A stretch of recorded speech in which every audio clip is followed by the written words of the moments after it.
সকল কৃষক ভাইদের জন্য আজকে দুই একটি কথা বলবো। ভালো এবং মন্দ সেটা আপনারা বিবেক বিবেচনা করবেন। আমরা যারা ফসলে যারা স্প্রে করি, আমরা কিন্তু অনেকে সঠিকভাবে কিন্তু স্প্রে করি না।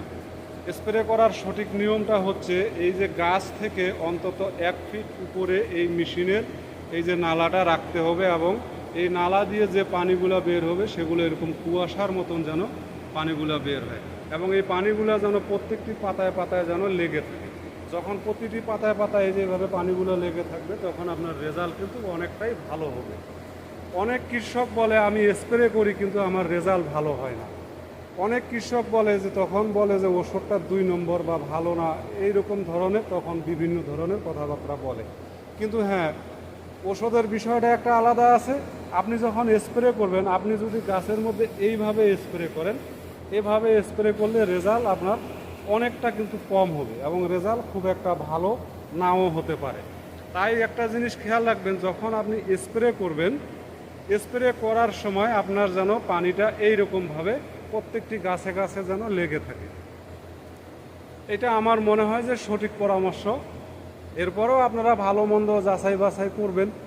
এই যে দেখেন এইভাবে যে স্প্রেটা করতেছি, দেখেন কত সুন্দরভাবে পানিগুলো হাওয়ার মতন কুয়াশার মতন বের হচ্ছে, এবং প্রত্যেকটি পাতায় পাতায় কিন্তু পানিগুলো লেগে আছে।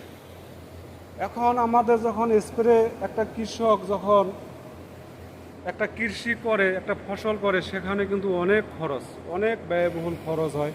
খরচ হওয়ার পরে যখন ভালো একটা রেজাল্ট হয় না, তখন কিন্তু আমরা আমাদের কৃষক ভাইটার কিন্তু মনটা কিন্তু খুব খারাপ হয়ে যায়।